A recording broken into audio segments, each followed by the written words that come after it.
श्री गणेशाय नमः। ओम नमः चंडिकायै। श्री सरस्वत्यै नमः। श्री स्वस्थानी परमेश्वर्यै नमः। ओम यं ब्रह्मा वरुणेन्द्र रुद्रमरुतस्तुन्वन्ति दिव्यैस्तवैर्वेदैः साङ्गपदक्रमोपनिषदैर्गायन्ति यं सामगा ध्यानावस्थित तद्गतेन मनसा पश्यन्ति यं योगिनो यस्यान्तं न विदुषुरासुरगणा देवाय तस्मै नमः। श्रीमच्चन्दनचर्चितोज्ज्वलवपुः शुक्लाम्बरा मल्लिका मालालङ्कृतकुण्डला प्रविलसन्मुक्तावली शोभिता सर्वज्ञाननिदानपुस्तकधरा रुद्राक्षमालाकरा वाग्देवी वदताम्बुजे वसतु मे त्रैलोक्यमाता चिरं। मूकं करोति वाचालं पङ्गुं लङ्घयते गिरिं यत्कृपातमहं वन्दे परमानन्दमाधवं। नमो भगवते तस्मै व्यासाय मिततेजसे यस्य प्रसादाद् वक्ष्यामि नारायणकथामिमां। नारायणं नमस्कृत्य नरं चैव नरोत्तमं देवीं सरस्वतीं व्यासं ततो जयमुदीरयेत्। साष्टाङ्गं नमनं कृत्वा स्वस्थानीं परमेश्वरीं कथां सुधोपमां देव्यः श्रुत्वाभीष्टफलं लभेत्। श्री स्वस्थानी परमेश्वर्यै नमः। ओम अष्टासु च दलश्वेषु मातृकाष्ठस्थितास्तथा खड्गं त्रिशूलं चोर्ध्वं च वामे च वरमुत्पलं चतुर्भुजा त्रिनेत्रा च सर्वालङ्कारभूषिता सुवर्णवद्विकासाभा स्वस्थानी परमेश्वरी। ओम श्री स्वस्थानी परमेश्वर्यै नमो नमः। अथ दशमोऽध्यायः। पीठोत्पत्ति उपाख्यान। कुमार जी आज्ञा गर्नुहुन्छ, हे अगस्त्य मुनि, राजगृहमा गएर दाहिने कुहुना पतन भयो। राजगृह पीठ राजगृहेश्वरी देवी उल्कामुखी योगिनी हरेश्वर महादेव उत्पन्न भए शिव शक्ति स्वरूप रहे। त्यस पुण्यभूमिमा वायु आएर अनेक तरहले मीठा मीठा सुगन्ध चढाई तपस्या गरे। ईश्वरी प्रसन्न भएर वरदान ल्याऊ भनिन्। वायुहरूले संसारमा जति जीवात्मा छन् तिनको प्राणवायु हुन सकौँ भनी मागे। ईश्वरीले तथास्तु भनी वरदान दिन्। फेरि कोल्हापुरमा गई उदर पतन भयो। कोल्हापुर पीठ महालक्ष्मी देवी नन्दा योगिनी श्मशानेश्वर महादेव उत्पन्न भए शिवशक्ति स्वरूपले रहे। त्यस पुण्यभूमिमा गरुड आएर नाना रत्न एवं फलफुल चढाई तपस्या गरे। ईश्वरी प्रसन्न भई वरदान ल्याऊ भनिन्। गरुडले नागरु मेरा आहारा हुन् भनी मागे। ईश्वरीले तथास्तु भनी वरदान दिन्। फेरि महापन्थमा गएर बायाँ कुहुनो पतन भयो। महापन्थपीठ प्रचण्ड चण्डिका देवी रेणुका योगिनी विश्वामित्रेश्वर महादेव उत्पन्न भए शिवशक्ति स्वरूपले रहे। त्यस पुण्यभूमिमा अप्सराहरू आएर नाचगान सहित तपस्या गरे। ईश्वरी प्रसन्न भई वरदान ल्याऊ भनिन्। अप्सराहरूले इन्द्रादि देवताहरूलाई सदैव मोहित पार्न सकौँ भनी मागे। ईश्वरीले तथास्तु भनी वरदान दिन्। फेरि एकापुरमा पुगी दाहिने घुँडा पतन भयो।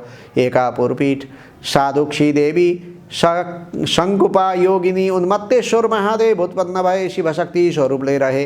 त्यस मोक्षमयमा शिलाहरू आएर तपस्या गरे।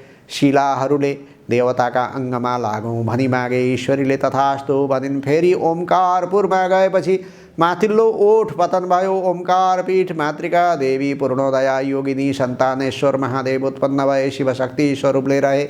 त्यस सिद्ध भूमिमा कल्पवृक्ष आएर अनेक फलफुल चढाई पूजा र तपस्या गरे। ईश्वरी प्रसन्न भई वरदान ल्याऊ भनिन्।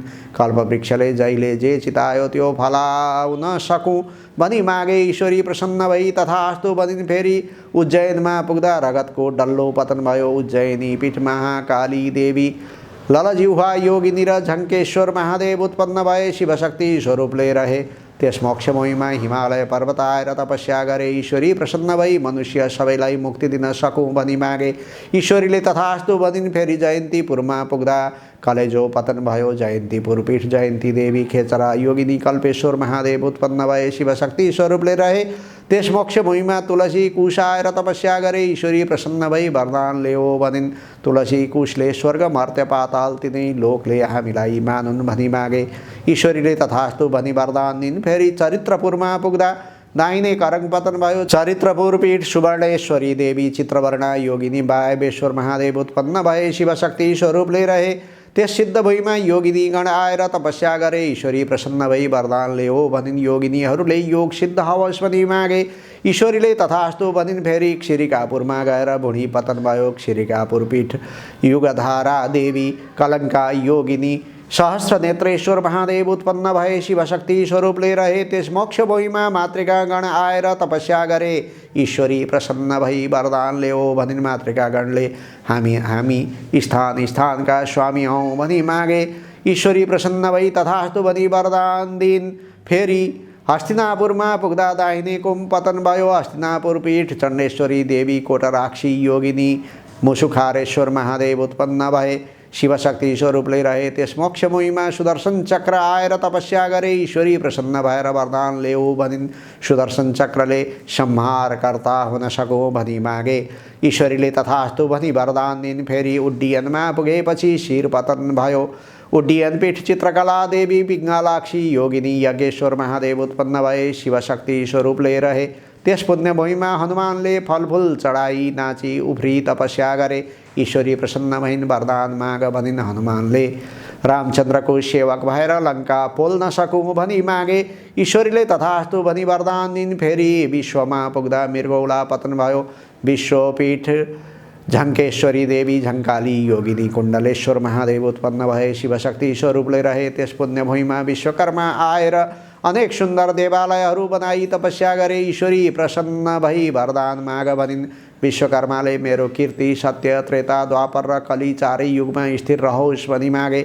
ईश्वरीले तथास्तु भनी वरदान दिन फेरि प्रयागमा पुग्दा फोक्सो पतन भयो। प्रयाग पीठ सुन्दरी देवी सिंहजङ्घा योगिनी महादेवेश्वर महादेव उत्पन्न भए शिवशक्ति स्वरूपले रहे। त्यस मोक्ष भुइँमा 10 अवतार आएर तपस्या गरे। ईश्वरी प्रसन्न भएर वरदान ल्याओ भनिन् 10 अवतारले सत्य त्रेता द्वापर कली चारै युगमा दैत्य संहार गर्न सकौँ भनी मागे। ईश्वरीले तथास्तु भनी वरदान दिन फेरि मायापुरमा गएपछि फियो पतन भयो। मायापुर पीठ माया देवी चञ्चला योगिनी र तपस्येश्वर महादेव उत्पन्न भए शिवशक्ति स्वरूपले रहे। त्यस सिद्ध भुइँमा 64 लिङ्ग आएर जप ध्यान आदिद्वारा तपस्या गरे। ईश्वरी प्रसन्न भई वरदान ल्याओ भनिन् 64 लिङ्गले हामी स्वयम्भू लिङ्ग भएर रहन पाऊँ भनी मागे।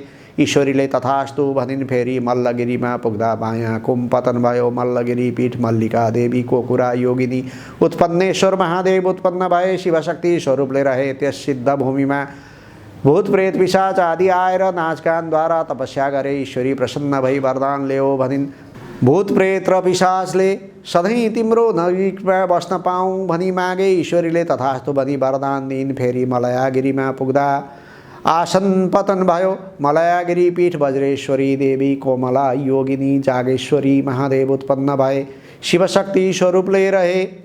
त्यस सिद्ध भूमिमा सत्य आएर तपस्या गरे। ईश्वरी प्रसन्न भएर वरदान माग भनिन् सत्यले सत्यमा रहनेलाई उद्धार गर्न सकौँ भनी मागे। ईश्वरीले तथास्तु भनी वरदान दिन फेरि मेरुगिरीमा पुगेपछि सूचिस्थान पतन भयो। मेरुगिरी पीठ पूर्णादेवी कपालिनी योगिनी जिह्वापतेश्वर महादेव उत्पन्न भए शिवशक्ति स्वरूपले रहे। त्यस सिद्ध भुइँमा सप्तनाग आएर तपस्या गरे। ईश्वरी प्रसन्न भएर वरदान ल्याओ भनिन् नागहरूले हाम्रो शरीर अगम्य रहोस् भनी मागे। ईश्वरीले तथास्तु भनी वरदान दिन फेरि सेनामा आएर मुकुट पतन भयो। सेनापीठ उमादेवी अष्टवक्त्रा योगिनी कामेश्वर महादेव उत्पन्न भए शिवशक्ति स्वरूपले रहे। त्यस पुण्य भूमिमा नवग्रह आएर तपस्या गरे। ईश्वरी प्रसन्न भई वरदान ल्याओ भनिन् नवग्रहले लाभ हानिको अधिकार पाऊँ भनी मागे। ईश्वरीले तथास्तु भनी वरदान दिन फेरि महेन्द्रमा पुग्दा दाहिने तिग्रा पतन भयो। महेन्द्रपीठ इन्द्राणी देवी ऊर्ध्वगामिनी योगिनी तारकेश्वर महादेव उत्पन्न भए शिवशक्ति स्वरूपले रहे। त्यस सिद्ध भुइँमा लक्ष्मी आएर नाना रत्न र द्रव्यादि चढाई तपस्या गरिन्। ईश्वरी प्रसन्न भएर वरदान माग भनिन् लक्ष्मीले कार्तिक कृष्ण अमावस्याका दिन सम्पूर्ण लोकले मेरो पूजा गरून् भनी मागिन्। ईश्वरीले तथास्तु भनी वरदान दिन फेरि हिरण्यपुरमा पुगेर सुत स्थान पतन भयो। हिरण्यपीठ नवरत्नेश्वरी देवी त्रिपुरेन्द्र योगिनी नारदेश्वर महादेव उत्पन्न भए शिवशक्ति स्वरूपले रहे। त्यस पुण्यभूमिमा सरस्वती आएर अनेक स्तुति र तपस्या गरिन्। ईश्वरी प्रसन्न भई वरदान माग भनिन्। सरस्वतीले समस्त जीवात्माको बोलीमा मेरो निवास होस् भनी मागिन्। ईश्वरीले तथास्तु भनी वरदान दिन्। फेरि बानरपुरमा पुगेर बायाँ तिग्रा पतन भयो। बानरपीठ कामेश्वरी देवी भैरुण्डा योगिनी वेदान्तेश्वर महादेव उत्पन्न भए। शिवशक्ति स्वरूपले रहे। त्यस मोक्ष भूमिमा कमल आदि अनेक पुष्प आएर मिठो सुगन्ध भिजाई तपस्या गरे। ईश्वरी प्रसन्न भई वरदान माग भनिन्। फुलहरूले पूजा कालमा प्रशस्त हौँ भनी मागे। ईश्वरीले तथास्तु भनी वरदान दिन्। फेरि महालक्ष्मीपुरमा गएर बायाँ करङ पतन भयो। महालक्ष्मीपुर पीठ कमलाक्षी देवी दिगम्बरा योगिनी त्रिकुटेश्वर महादेव उत्पन्न भए। शिवशक्ति स्वरूपले रहे। त्यस सिद्ध भूमिमा अणिमादि अष्टसिद्धि आएर योग मार्गले तपस्या गरे। ईश्वरी प्रसन्न भई वरदान माग भनिन्। अष्टसिद्धिले अमर हौँ भनी मागे। ईश्वरीले तथास्तु भनी वरदान दिन्। फेरि उद्यानमा पुग्दा कण्ड्याउलो पतन भयो। उद्यान पीठ त्रिपुरा सुन्दरी देवी सुशङ्कोदरा योगिनी भैरवेश्वर महादेव उत्पन्न भए। शिवशक्ति स्वरूपले रहे। त्यस पुण्यभूमिमा मेघ आएर मानसोपचारले पूजा र तपस्या गरे। ईश्वरी प्रसन्न भई वरदान माग भनिन्। मेघले समस्त संसारलाई जलदान गरी उद्धार गर्न सकौँ भनी मागे। ईश्वरीले तथास्तु भनी वरदान दिन्। फेरि छाया छत्रमा पुगेर शेष रहेको सबै अङ्ग पतन भए। छाया छत्रपीठ छत्रेश्वरी देवी सुशुकोदरा योगिनी पिशाचेश्वर महादेव उत्पन्न भए। शिवशक्ति स्वरूपले रहे।